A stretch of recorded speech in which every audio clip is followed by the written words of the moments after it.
Olá, queridos e queridas. Estamos de volta aqui agora com mais uma nova matéria, que é Teologia Bíblica das Cartas Gerais e Hebreus. Espero que o tempo que vamos passar juntos seja muito agradável para todos e que Deus nos ajude. Como todos sabem, nós estamos estudando teologia bíblica. Alguns não sabem fazer diferença do que é teologia bíblica e teologia sistemática, e às vezes confundem os dois, mas há uma diferença. Só lembrando, para quem porventura pode ter esquecido isso aí, não é? O que é teologia bíblica? A teologia bíblica, que é esse que nós estamos fazendo, ele estuda a Bíblia e organiza as conclusões obtidas pela teologia exegética. Essa, por sua vez, usa técnicas como a exegese para interpretar a Bíblia. E a teologia bíblica, nas suas várias divisões e áreas de estudos, não é? Ele tem a finalidade de estudar e conhecer a evolução ou a história progressiva da revelação de Deus à humanidade, desde a sua queda, e passando pelo Antigo Testamento e também pelo Novo Testamento, até a consumação. É diferente de teologia sistemática. Esta é a sistematização dos vários temas bíblicos agregados de modo a formar um sistema específico de estudo.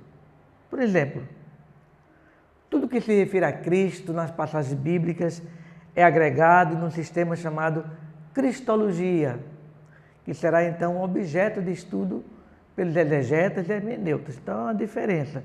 Enquanto a teologia bíblica estuda a Bíblia como ela é, não é? Fato por fato, e é progressivo, a teologia sistemática procura juntar aqui e acolá nos dois testamentos textos que possam embasar o estudo de uma determinada matéria. Como eu falei, cristologia, pode ser só teologia, etc. Ok? Então vamos começar o nosso estudo de hoje. Eu quero começar com algumas perguntas normativas, perguntas que tem no livro que eu estou indicando para vocês, mas achei por bem trazê-los aqui agora. Isso em relação às epístolas gerais, não é? As epístolas gerais, elas são chamadas também de epístolas católicas, que quer dizer universais. Então, algumas perguntas quero fazer.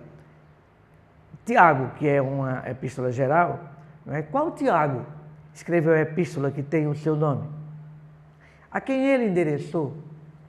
Qual é o valor prático da epístola de Tiago?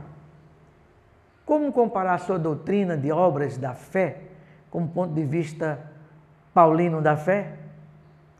Qual é a natureza da perseguição por que passavam os primeiros leitores de 1 Pedro? De que modo Pedro os encorajou? Onde ficava a Babilônia, de onde ele escreveu a epístola 1 Pedro? De que maneira devemos avaliar as dúvidas modernas no que concerne à autoria petrina e à canonicidade de 2 Pedro? Qual o tema comum e qual relação há entre essa epístola e a de Judas? Quem foi Judas? Por que ele mudou de ideia no tocante ao conteúdo de sua epístola? Como deveríamos compreender o fato que ele extraiu uma citação de fontes pseudepigráficas? A quem e contra quem João endereçou a sua primeira epístola? Quais são os critérios joaninos no que tange ao genuíno cristianismo? Quais eram a senhora eleita e seus filhos, a quem João dirigiu a advertência de que não entretivessem falsos mestres? Quais papéis foram desempenhados por Gaio, Diótrefes e Demétrio na disputa eclesiástica em torno da qual gira a terceira epístola de João? São perguntas que ficam no ar para tentarmos responder durante este curso, não é? Então, falando de epístolas gerais, não é? As epístolas de Tiago, 1 e 2 Pedro, 1 João e Judas, elas são chamadas de católicas, ou universais. Por quê? Porque são cartas sem endereço, levam apenas o nome dos escritores. Agora, no meio dessas epístolas gerais, até porque não dá para separar, existem duas que teoricamente não seriam universais, porque elas têm endereço, não é? Que é 2º e 3º João, mas estão dentro desse grupo de epístolas gerais, tá certo? E aí a gente tem algumas referências bibliográficas que eu estou mandando para vocês, eu não vou dizê-las agora, mas vocês vão ver, que são referências minhas da antiguidade, dos meus primeiros estudos e também dos livros pedidos pelo próprio seminário, não é? Harlan Graham, que vocês terão todos eles, um deles para pesquisar, ler e fazer trabalho, e os outros para vocês lerem, acompanhando as matérias. O importante é ler todos os livros. Todos não são para nota, mas é interessante ler todos os livros, tá? Então, vamos fazer algumas considerações gerais. A palavra epístola, em grego é epistole, em latim é epístola. Representam uma carta de qualquer espécie. São comunicações particulares ou oficiais. E as epístolas gerais, como já falamos, está dividida em dois grupos. As universais católicas, dirigidas à larga audiência, ou seja, não é para alguma igreja ou indivíduo particular, que é Tiago, 1 e 2 Pedro, 1 João e Judas. E as pessoais, que são dirigidas a indivíduos, que é 2º e 3º João. Clemente de Alexandria faz um registro de epístolas enviadas pelo Concílio de Jerusalém, está lá em Atos 15, 23, chamando-as de epístolas católicas de todos os apóstolos. Orígenes aplica o termo epístola a Barnabé na sua escrita, juntamente com as de João, Pedro e Judas. Mas adiante a palavra católica passou a ser aplicada às epístolas que foram aceitas pela Igreja Universal e eram de doutrina ortodoxa. Essa palavra adquiriu sinônimos de genuíno ou canônico. A palavra católica agora significava genuíno ou canônico.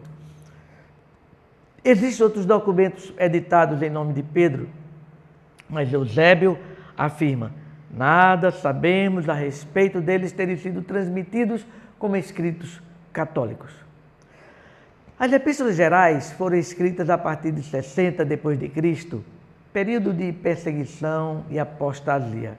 As epístolas de Tiago, Pedro, Judas e João foram escritas para encorajar os crentes nos tempos difíceis. As doutrinas básicas, um Deus invisível, um Salvador ressurreto e um julgamento futuro que iria destruir os poderes seculares, mudou o pensamento tanto de judeus como de romanos, que antes pensavam um cristianismo derivado do judaísmo. Então começou a hostilização, né? No reinado de Nero, por exemplo, a perseguição cresceu assustadoramente. Foi na época que Paulo foi executado.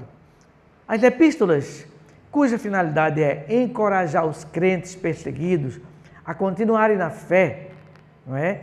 O mito de cada carta é: Tiago, religião pura, sem mácula e vida modelada em Deus. 1 Pedro, submissão e humildade do cristão. 2 Pedro, adquirir maior conhecimento da palavra de Deus. 1 João, comunhão com os irmãos. 2 João, cuidado em relação a evangelho estranho. 3 João, exortação aos crentes de não se desviarem. Judas, a grande batalha da conservação da fé. Agora eu quero mostrar para vocês os critérios que definiram o cânon do Novo Testamento. Lembre-se, canonicidade é igual a genuinidade ou catolicidade. O teste de genuinidade ou canonicidade, o primeiro foi apostolicidade, não é? Ou seja, o livro tinha que ser composto por um apóstolo ou alguém intimamente ligado a ele, no trabalho e comunhão. O segundo teste era universalidade. O escrito deveria ser aceito por todas as igrejas existentes. O terceiro teste era conteúdo. O teor das doutrinas deveria concordar com a doutrina dos apóstolos. E o quarto teste era inspiração. Aí é uma nítida evidência de inspiração pelo Espírito Santo. São esses 4 testes pelos quais critérios foram escolhidos 27 livros do Novo Testamento. No final do século IV, as epístolas gerais já eram aceitas como livros canônicos, genuínos. Então, qual o valor atual das epístolas gerais? Bem, os ensinamentos das epístolas gerais, eles são atuais nos nossos dias. Por quê? Porque eles têm críticas mútuas, a questão do poder da língua, a falta de amor, heresia de todos os tipos e tempos, divisões, fé, obras, salvação, tentação, provações, todos são temas das cartas gerais. Ok? Então, irmãos, vamos continuar o nosso estudo a partir do próximo ponto que eu quero mostrar para vocês. Vamos começar a falar de Tiago. Quero fazer um resumo de algumas cartas. Antes de entrar propriamente nas cartas, eu quero fazer análise só de Tiago, porque não daria tempo para fazer análise de todas as cartas, não é? Mas primeiro eu quero fazer um geral sobre todas as cartas. Então, primeiro é Tiago. Tiago vem de uma palavra grega Iacobo, que significa segurador do calcanhar, suplantador. Ele era irmão de Jesus. Antes, ele não aceitava a autoridade de Jesus e seu ministério terrestre. Ele se converteu, provavelmente quando Jesus ressurreto lhe apareceu.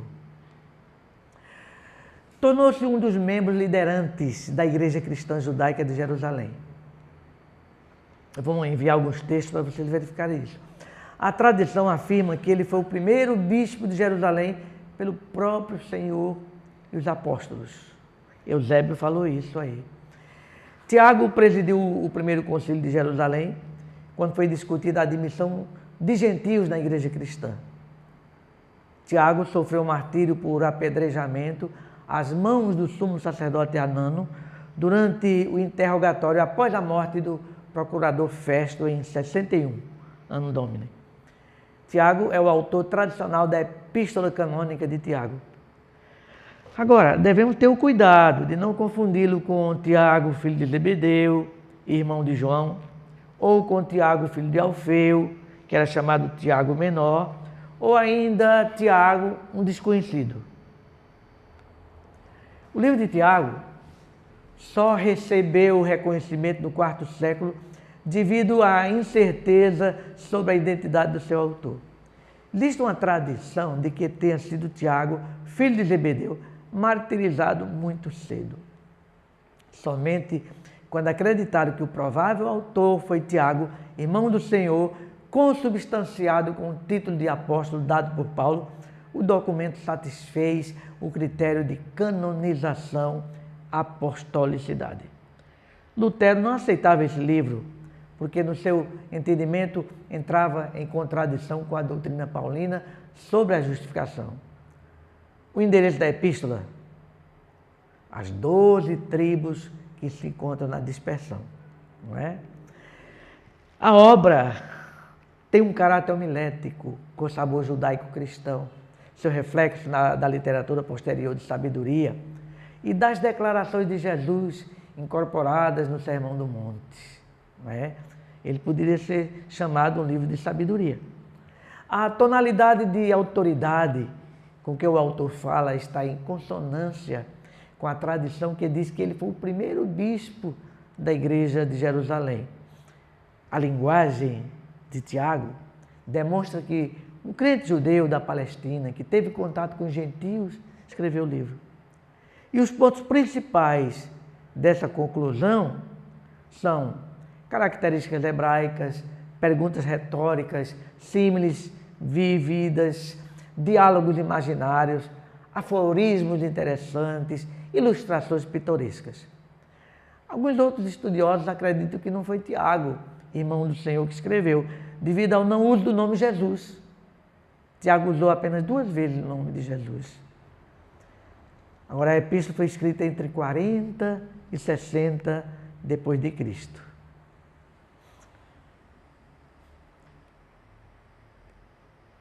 O que vamos analisar agora, o estudante precisa ter a Bíblia na mão, do livro de Tiago, para acompanhar as explicações. Por exemplo, começa com uma saudação, não é?